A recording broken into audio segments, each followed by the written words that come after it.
Yeah, hello, welcome to a new video. This will be a new thing for this channel. I decided to do something else, and what I'm going to do is do a book review. I really like to buy and study chess books, a lot actually, and maybe you can say more than that's really necessary for training purposes. I just like to read new stuff and I get to know ideas that people propose in books. I'm going to start with a book that I recently purchased, I think, 2 or 3 weeks ago. It's also a pretty new book, just released. It's an opening book, an opening repertoire book actually, and it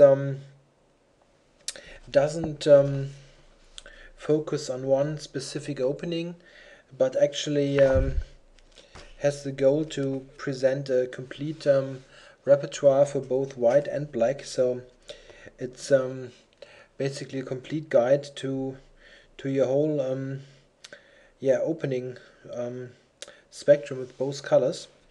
I think it's a very good book, and really does a good job of presenting everything that's basically necessary to play those openings. It's about 500 pages total.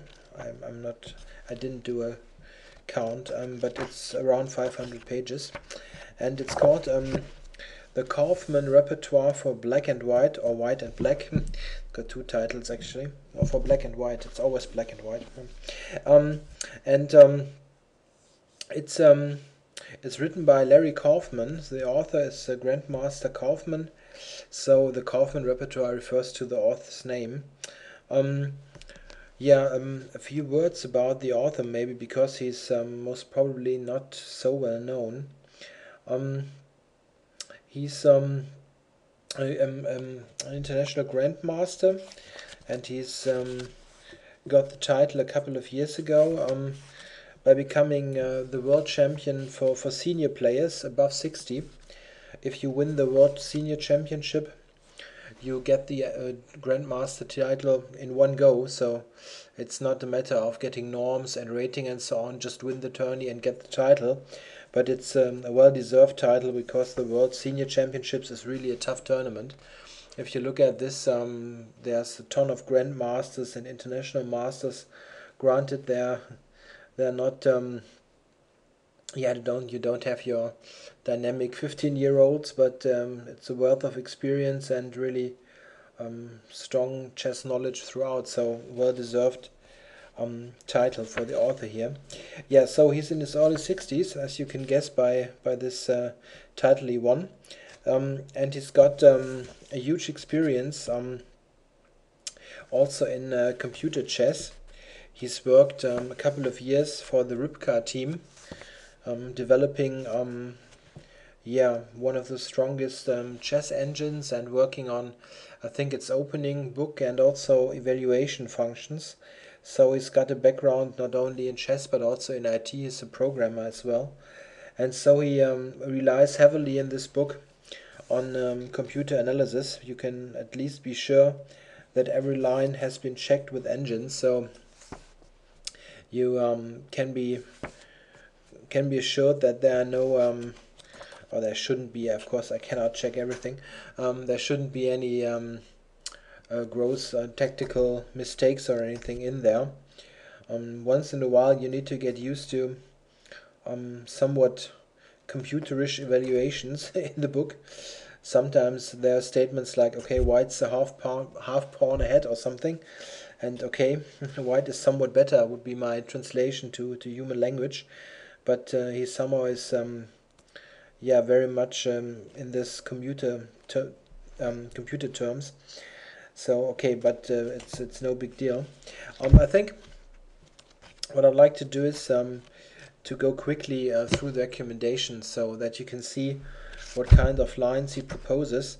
Very often it's that it's the case that you don't really want to copy everything that is recommended in such a book, but maybe pick out a couple of lines that you like and see those lines as a starting point for your repertoire.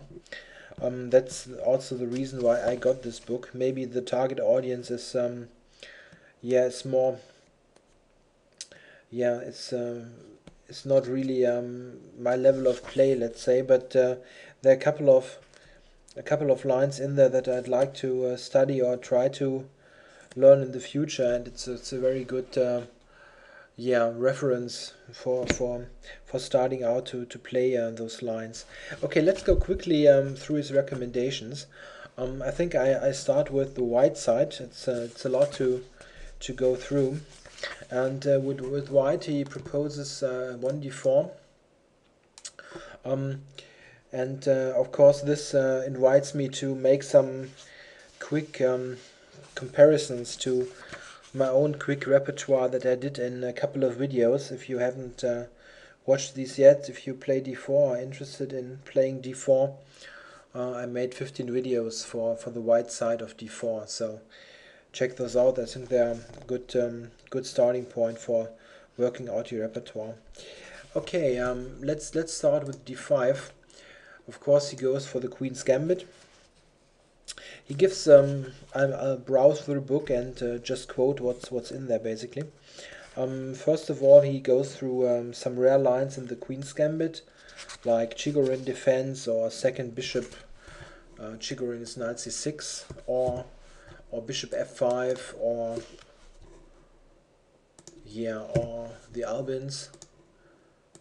All those defenses are more or less playable or dubious, and he gives I think quite convincing lines against them. It's pretty much identical to the stuff that I gave in my videos. The next one, on e6, the classical Queen's Gambit, he proposes knight c3 and a knight f6 exchange, just like I did in my video, and this is no surprise as it is just the strongest line basically.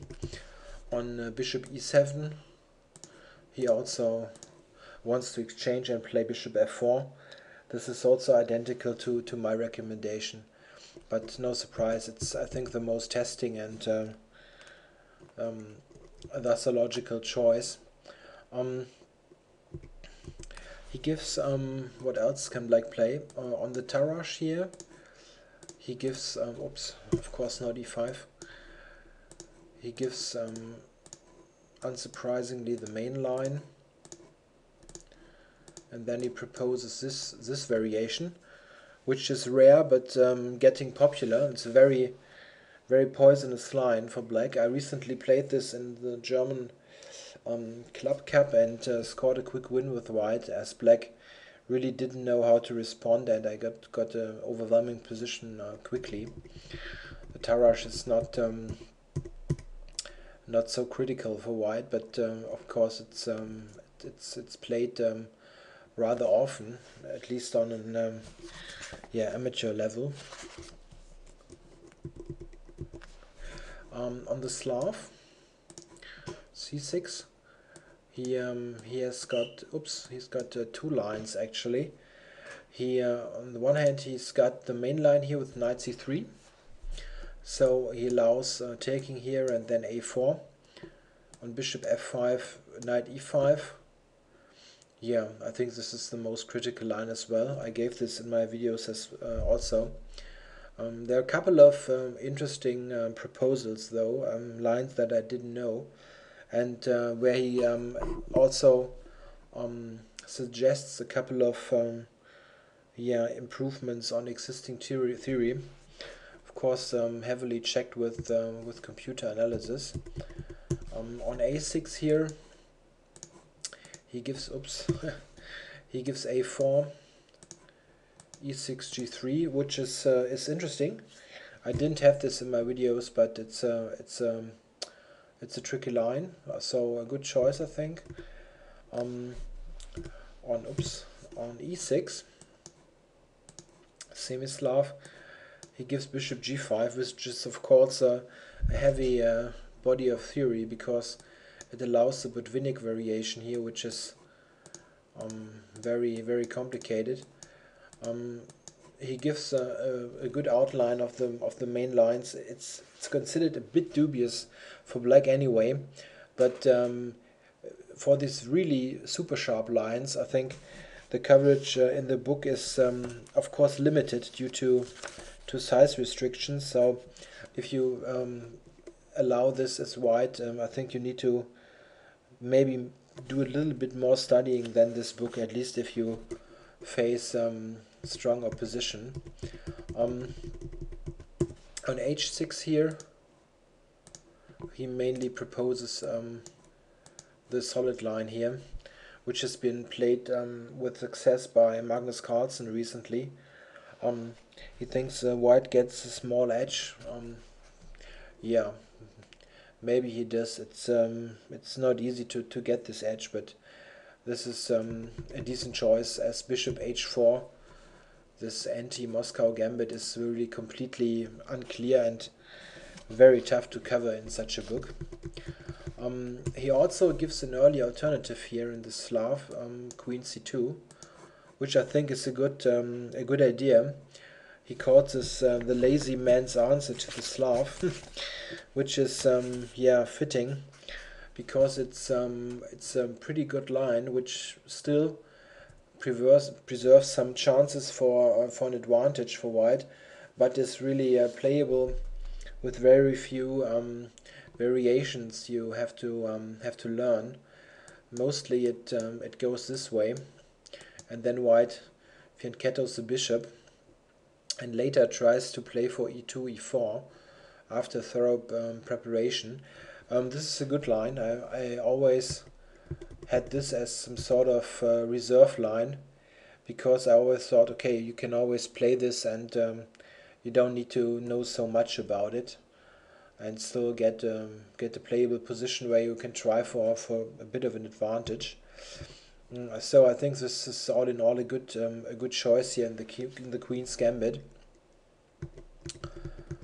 On knight f6, e6, he mainly concentrates on the Nimzo and gives queen c2, which is arguably the main line. Yeah, I think he did some decent coverage there. Queen c2 is a solid positional line where white avoids any pawn structure deficits here, so no double pawns, and the only slight drawback is that white somewhat delays his development of the king side. So it's a line where you get a nice strategic edge, but where you need to be careful not to fall too behind in development. But it's a decent recommendation, of course. In my repertoire videos, I went for f3 here, for f3, which is a lot sharper and also very often leads to this messy pawn structure with bishop c3, but it very much fit to the other choices, so I think f3 is also a valid move. As an alternative here, he also outlines quickly knight f3, because a lot of players don't like to face the Nimzo, so this he also gives with some nice lines against the Queen's Indian. Mostly this one, which is a tricky line. Bishop a6 is black's main move nowadays.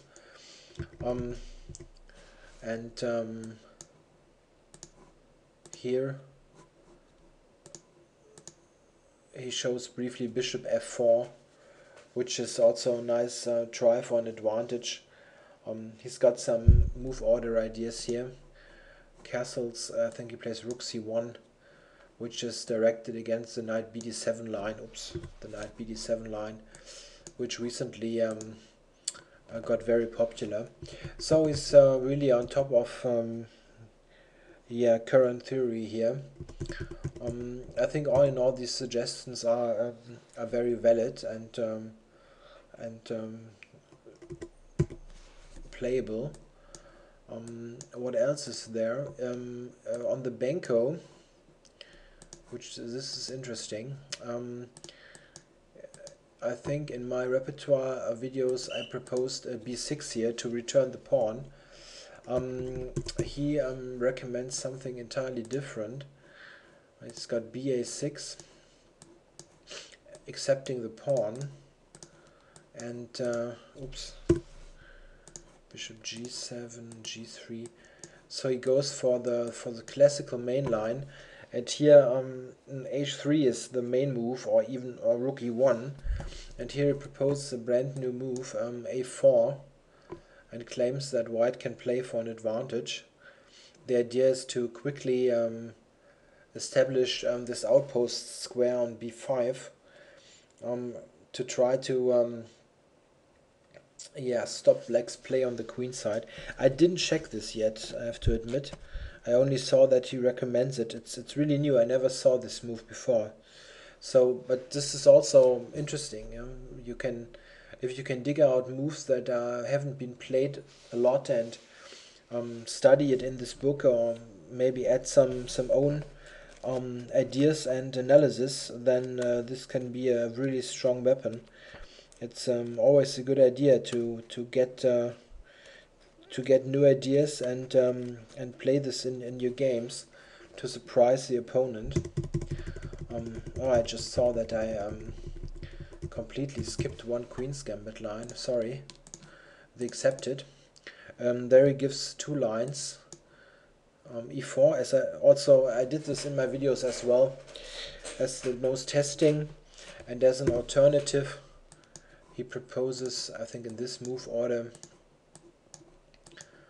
for people who like to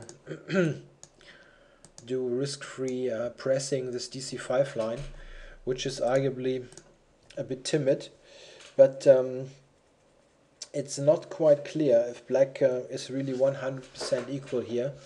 For instance, Magnus Carlsen recently, it's about half a year ago I think, last summer, he scored a very convincing win against a strong grandmaster, Nisipiano from Romania, and he won rather quickly, I think 30 moves or something. And this is a nice risk-free alternative to e4, if you want a quiet game where you can still do some pressing. What else? d4 on f5, the Dutch. He's got an interesting recommendation. In my videos, I'm not quite sure what I recommended. I think g3 after all. Yeah, I think so. Bishop g5 is his proposed line, and this is indeed interesting. It's somewhat rare line, but it's not obscure or something. It's for instance has been played a couple of years ago by Kasparov, so it's certainly a solid line. The idea of this move is simply to prevent black from playing e6 by just pinning the c7 pawn, and a knight on f6 is most likely to will be captured, and it will be captured if black plays it instantly, because it's just a bad pawn structure. And if black plays something like g6, he has to reckon with h4, not in this position, I think one or two moves later, but that's the general idea.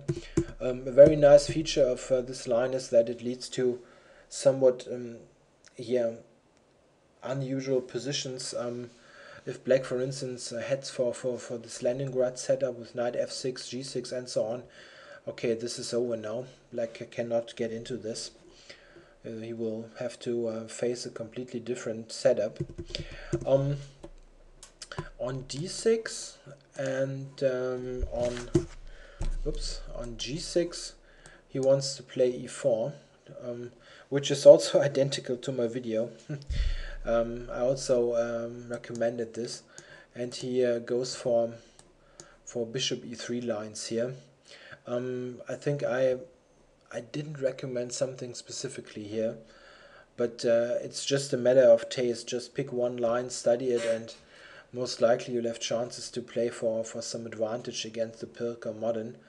I think I mainly went for f4 here, but I didn't show it in detail. Bishop e3, of course, is yeah, one of the main lines besides f4, and it's a good line, so it's a decent recommendation. Yeah, of course, he also has got some ideas against those offbeat stuff like Budapest or others. He's got an interesting recommendation in the Benoni, which I like to show. Move order doesn't matter, he plays a knight f3 system anyway. He recommends bishop f4, and this is, I think, really maybe an underestimated system on an amateur level. Most amateur players just play e4 here. A bishop e4 is a very poisonous line. It's played regularly if he's got the chance. Benoni is not played so often on top level by Levon Aronian, and he, for instance, recently scored a very nice win against Vugaga Shimov, who's pretty much the only regular Benoni players among the top world's top players. Or there was a very nice win by Boris Gelfand recently, a couple of months ago. So bishop f4 is a very, very good line, I think, and also a line where it's probably the case that black doesn't know it so well compared to other variations here. Okay, the King's Indian. Versus the King's Indian, he proposes the classical variation with bishop e2. And here, this is of course the most critical setup. Here he proposes two lines. His main proposal is to go here for this so-called Korchnoi line with knight e1, bishop e3, which is of course a really tough test of the King's Indian. And now he goes rook c1.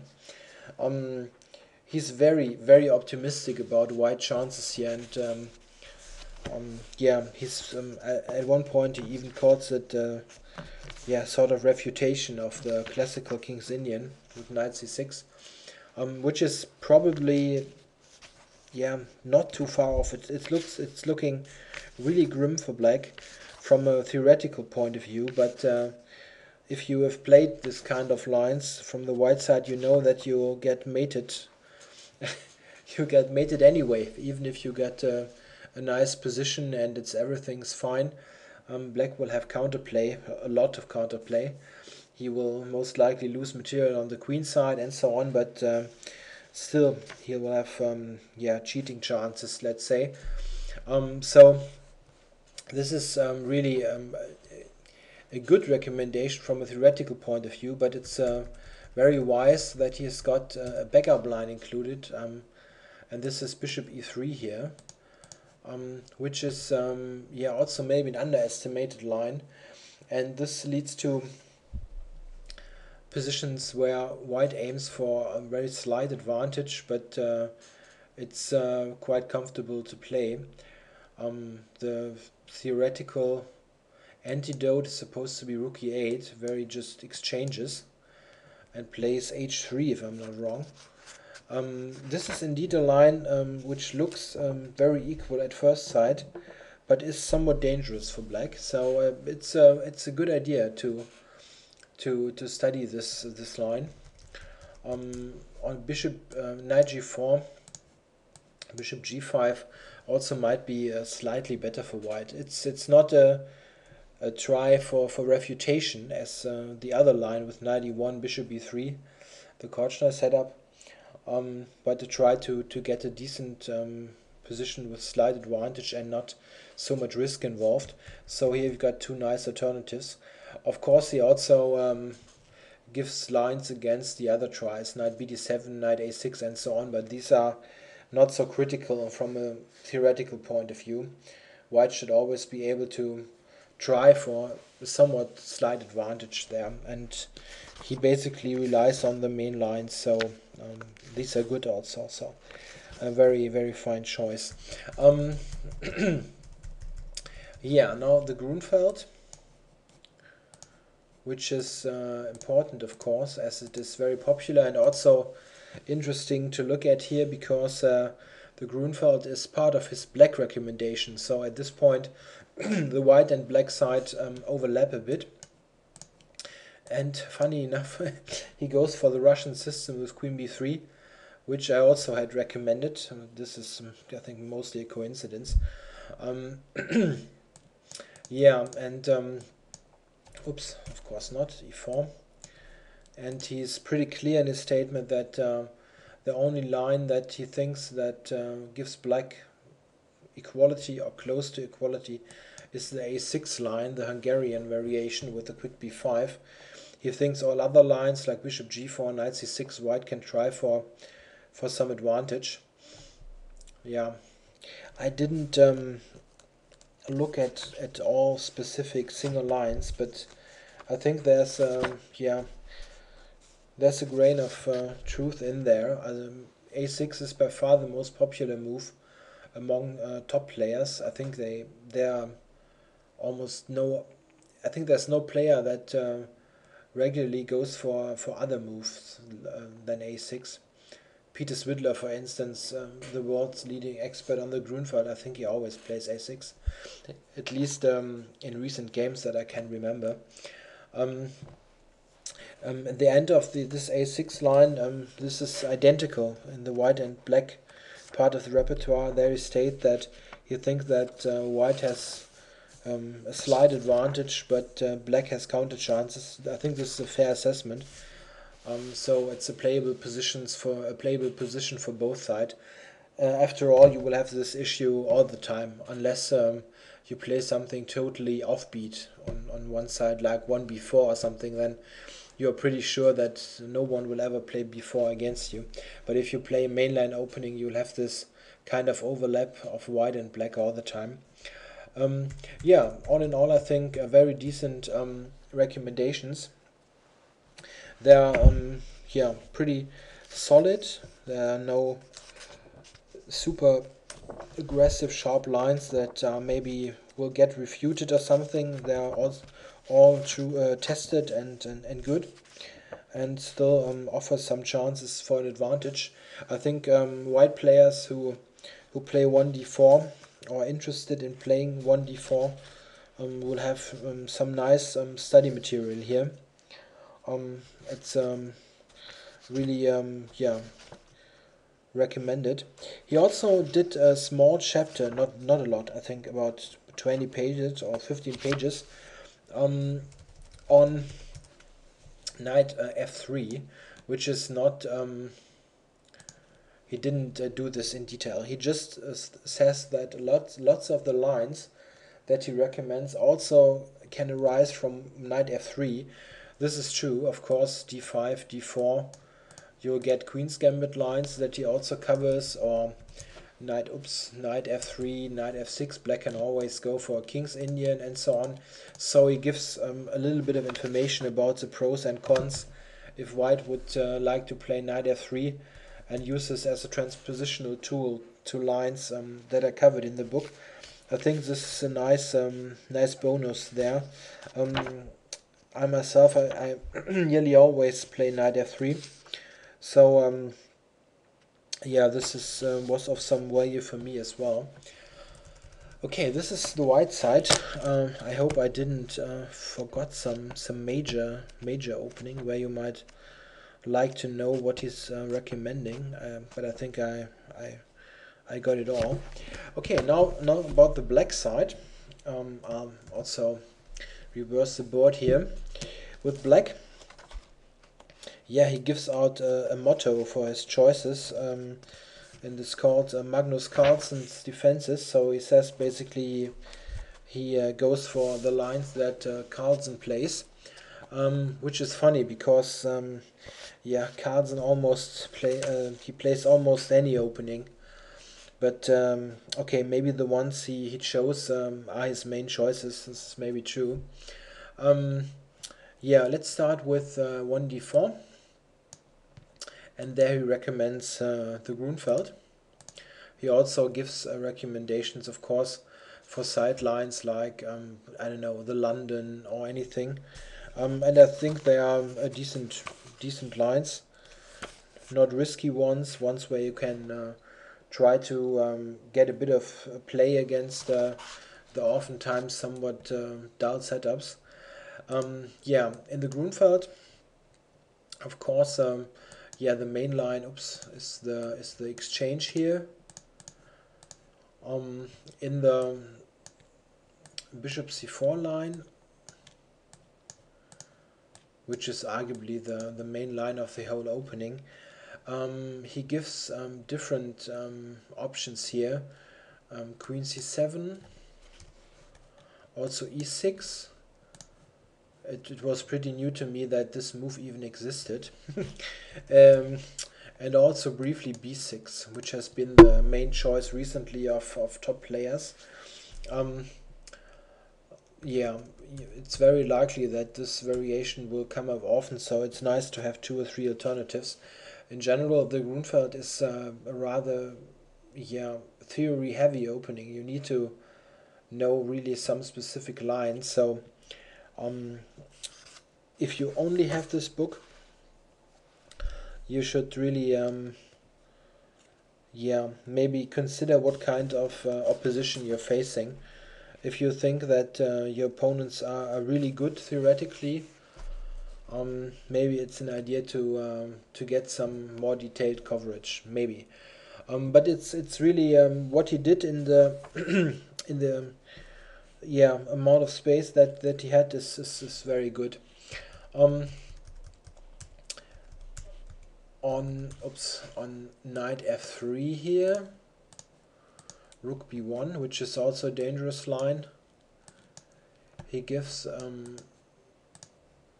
this, bishop d2,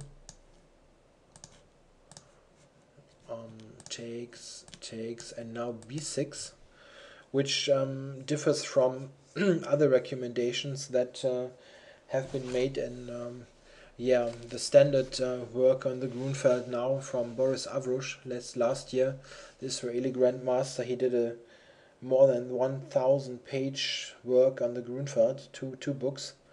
I think it should be 1,000 pages if you add this up, or maybe 900 or something. But really a huge amount of theory. This would be the recommendation if you would like to play the Grunfeld regularly and think you've got really super strong opposition. Then these kind of books will get you one level higher, so to say. Okay, b6 is one line, and the other one, which I think is also good that he gives it, is knight c6. And main line goes like this, and then bishop c7. Somewhat weird, but this is a tested line, and also I think okay for black. On this here, he gives I think the standard lines. With queen a5 and then rook d8 next. Also the choice of the top players at the moment. In general, the Grunfeld is maybe black's main answer on a top grandmaster level nowadays on d4, and black is very fine theoretically. So you will have lots of new games to to check out if you decide to play the Grunfeld. As I mentioned on the Russian line here, he considers a6 to be the only really good one, so of course he recommends it. On bishop f4 he goes for c5, just the usual lines. I think if white doesn't go for the cd5 lines, which are the most aggressive, on all other stuff like bishop g5, f4 and e3 and so on, the books are, I have this Avrush book and I have another Grunfeld book, and recommendations are very similar. I'm sorry. Are very similar for the non-main line, so to say, because basically black doesn't have so big problems there, and the main lines have been worked out for years. So the books are very similar in this respect. Yeah, what else is there? Is there something really remarkable what he recommends? Yeah, a funny recommendation on f3, which is which is an interesting try for white to steer the game away from usual channels. The idea is to go for e4 here and don't give black a knight on c3 that he can capture. And so black needs to go knight b6 here. It's I think okay for black, but it's not to everybody's taste. He gives knight c6, which is somewhat funny move. The idea is on e4 to go e5, and it leads to quite interesting positions. It's not completely offbeat. For instance, Peter Swidler, I mentioned him already a couple of times, has played this as well, I think more than once. F3, of course, is not played so often on top level, so you won't have, I don't know, a dozen games to study, but he played this, I think at least twice, so it should be okay. Yeah, okay, that's a Grunfeld. And of course he does the other lines on d4. Okay, what he's got on c4. On c4 he plays g6, which is an interesting choice.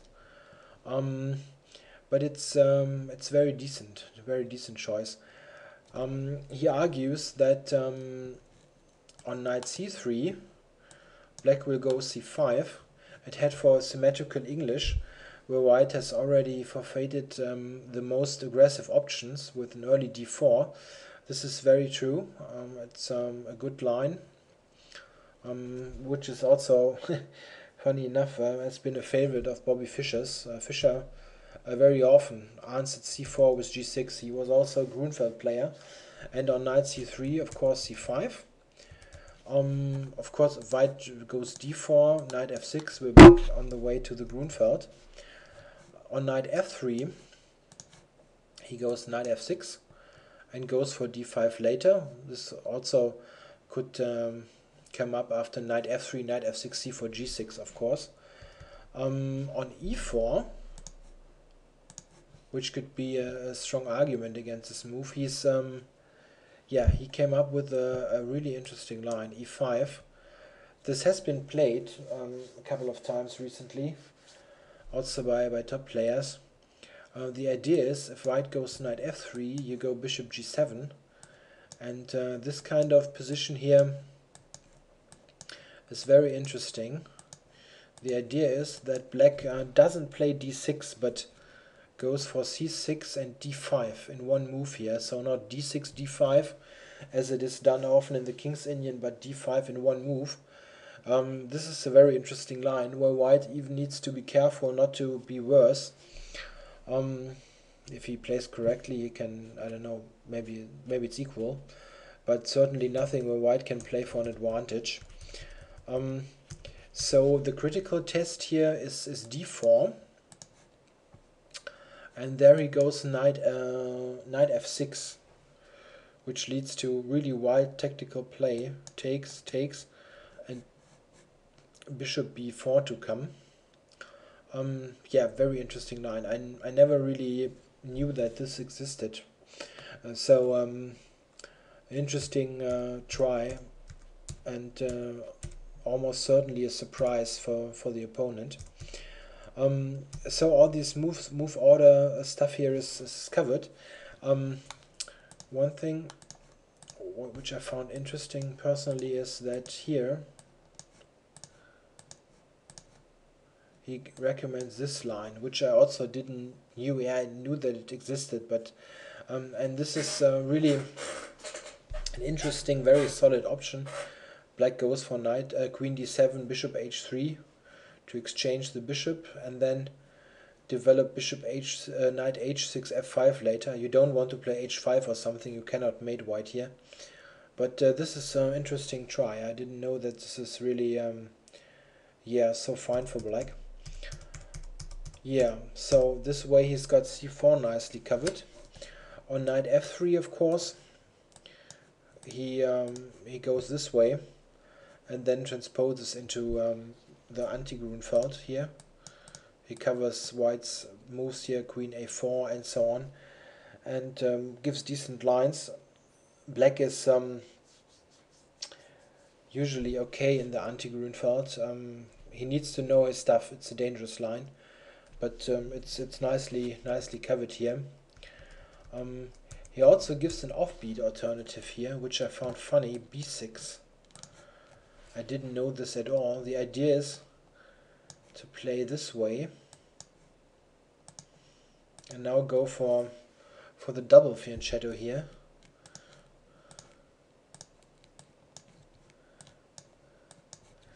This being the main line, and this is funny enough has been played by a couple of good grandmasters, mostly in open tournaments, to get some more lively positions compared to other lines, and it's it seems to be playable.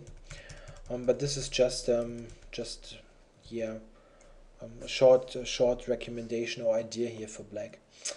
Okay, now we go for e4, of course, and there he recommends to go 1e5, and he aims for the Ruy Lopez or Breyer or Spanish opening main line, and then on the 9th move the Breyer variation with knight b8, which is indeed one of Magnus Carlsen's favorite lines. 1e5. I played this myself, so this was also one reason why I got this book, because he's got all the other lines covered, like the Italian game or Scotch and so on. Lots of players shy away from playing e5 because they think it's so much theory, all these old lines, and they get people who play gambits and so on. I always thought this as well, right before I really took a close look and started to play e5. Of course, there are all these lines, like the Scotch Italian and also those gambits, but there is a reason that almost all world-class players play the Ruy Lopez, because simply all the other stuff isn't too dangerous for black, so you need to know your lines, and it's not so much, and you'll be fine anyway, everywhere. What does he recommend? First start with the crazy stuff, the King's Gambit. He recommends here d5, takes on f4. This is sort of the no-nonsense approach. It's no try for an refutation, like taking, for instance, knight f3 and g5 is, which is also fine, of course. But d5, I think it's a very sensible choice, because it avoids all the really crazy lines. Black just goes for, this is one main line, for quick development, and very often he also gets a bishop pair, because white liquidates his knight here on d5 with the bishop. A good recommendation. And also very, very easy to play. You need to know close to no lines here. This is a difference to knight f3 g5, which is really theory heavy. Of course there's the offbeat stuff, knight c3 and so on, but this is all fine for black. He gives the standard stuff there, which is recommended, I don't know, for 30 years, and always has been fine for black and will be. On the Italian game here, he gives bishop c5, just the main lines, which are really okay for black. He also states that he considers this somewhat difficult for black. I do agree. I played this a couple of times also, and these kind of lines are difficult to play for black. They're not easy for white either, but bishop c5 is arguably the more solid choice. yeah, usually you get this kind of position. But I think he even plays castles here and not a6. Yeah. Okay, but this is just okay for black. He outlines the main lines there. The Scotch is always an interesting um, thing to look at, because here black has really two main moves: bishop c5 and knight f6.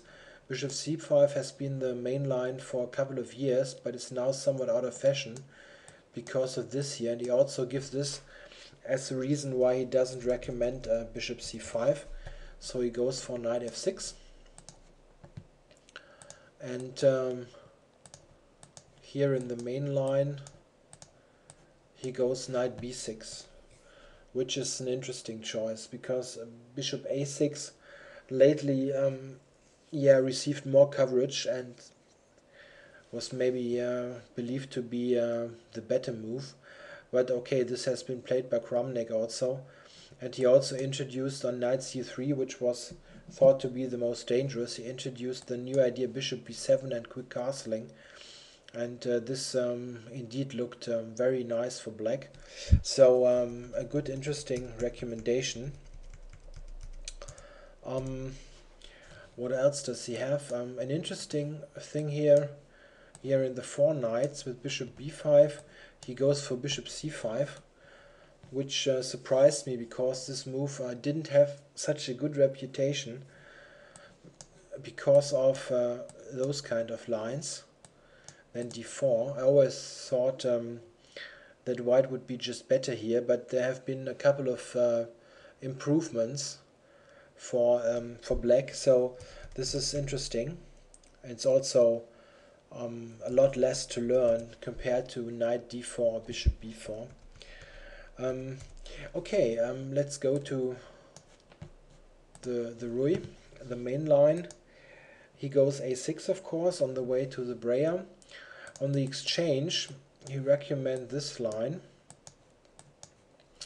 and he thinks this is, yeah, he's sometimes very direct in his evaluation, so, that this is the only line that really promises black full equality. Yeah, I don't think so. I think black has lots of choices against the exchange, but okay, this is a decent line, so it's fine. Just for starters, white cannot win here a piece, because this is made on the h file. Okay, this is the exchange recommendation, and yeah, here on the way to the Breyer main line, he of course goes through all the different lines white might choose, which are mostly not too dangerous, but black should know his stuff. Queen e2, d3, but all these lines are not yeah, you don't need to invest hours to study them. You just need to look at one setup, and then you're fine. Of course, rook e1 is the main move, and here white has two choices: h3 and is by far the main move, or d4. d4 is not played so often, and he goes for the usual bishop g4 and thinks that this is equal. Yeah, okay, this is maybe true. I found it interesting that on bishop e3 here he goes for this d5 line. I always opted for knight a5 and c5, but this is an interesting alternative, of course. Yeah, on h3, by far the main move, he goes for the Breyer, knight b8. It's always funny to just retreat the knight. The idea is to reroute it to d7, where it is really better posted than on c6. This allows black to use the c-pawn, often with c5. Sometimes black also just plays c6 and uses this kind of Philidor setup or Hanem setup. The Breyer is an excellent theoretical shape nowadays and is played by really a lot of top players. Carlsen is just one of them, but The Breyer is also played by by Anand, by all kinds of top grandmasters. So yeah, I'm just browsing through the book. You got here Kamsky on the black side, or who else do we have here? Navara. Yeah, it's really one of the best openings black can play. As is e5 in general, of course. E5 is arguably the main line on grandmaster level, or top grandmaster level. Let's say top 30, 40 or something. Yeah, this is pretty much everything outlined in the book. Of course, he also has some recommendations against b4, b3, and so on. So basically everything is covered. Yeah, all in all, I can really heavily recommend this book. It really has got lots of content pressed into those 500 pages. What you need to do is, depending on your own level of play, is check which lines you can play just with this book, or do you need some more information. I would say that up to a level of easily 2000 or 2100, the kind of depth presented in this kind of book here is easily enough to play the opening. If you're a lot above that, let's say, for me personally, I've got 2400 and once in a while play against grandmasters, I would really I need a little bit more information on the lines, but they're really good starting points. And he also gives lots of nice hints and recommendations in the text, where he explains briefly, okay, this line, I chose this line because the other two lines have this and that problem, or this and that issue. So you can also dig a bit for yourself. So see if you agree with his assessment, and then maybe just choose something else. Okay. Yeah, thanks for watching this really long video. I didn't expect it to be so long at the end. And also I very much would welcome feedback on the idea of doing these kind of book reviews. Yeah, usually I would just recommend a book. It doesn't make much sense for me to make a review of a bad book. So yeah, I would be very interested to hear if you would like more of book reviews. I wouldn't I don't know do this every week or something, but just once in a while, if I think there's a good book that is of interest to lots of players, then I would do one. Yeah, thanks for watching, and see you soon with new content.